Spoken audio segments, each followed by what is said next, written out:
விஜய் இத்தனை லட்சம் பேர் கூடி இருக்கிறாங்க, இத்தனை ஆயிரம் பேர் கூடுறா, பல லட்சம் பேர் பாக்குறாங்க, நாளைக்கு பார்க்க போறான் யூடியூப்ல.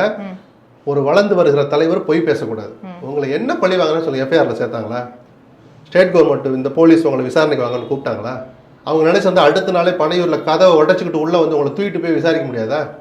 இதுல ஏதாவது நடந்திருந்தா பழி வாங்குறாங்கன்னு சொல்லலாம். அப்படி என்ன அவசரம் வேண்டி கிடக்கு? நம்மளும் ஸ்டாலினை பார்த்து கேட்கலாம், எதுக்காக இப்படி போலீஸை ஏவுறீங்கன்னு. எதுவுமே நடக்காது. பழி வாங்குறாங்கன்னா இதை சொல்றதுக்கு துணிச்சல் இல்லை. பிஜேபியை பார்த்து என்ன எதுக்கு டெல்லிக்கு கூப்பிடுறீங்க? உங்களுக்கு ஆஃபீஸ் இல்லையா?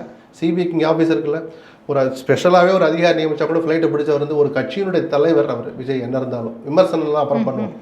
ஒரு கட்சியோட தலைவர், ஊர் அறிஞ்ச நாடு அறிஞ்ச நடிகர், ஏன் ஒரு ஆஃபீஸர் வந்து அவர் வீட்டில் விசாரிக்கக்கூடாதா? அந்த மாதிரி கேஸ் தானே இது. பெரிய இந்த கேஸ் அது சொத்த கேஸ் இது. 41 பேர் உயிருங்கிற அந்த மாபெரும் இழப்பை தவிர கிரிமினல் லா படி சட்டப்படி பார்த்தா இந்த வழக்கு சொத்த வழக்கு. யாரையுமே நீங்க ஃப்ரேம் பண்ண முடியாத மாதிரி தார்மீக பொறுப்பு எடுத்துக்கணும்னு நம்ம சொல்றோம். இது மாதிரி எதிர்காலத்தில் நடக்காம இருக்கிறதுக்கு என்ன வழின்னு எல்லாரும் இதய சுத்தியோடு உட்காந்து பேசுங்கன்னு தான் நம்ம எல்லா தலையிலையும் குட்டுறோம்.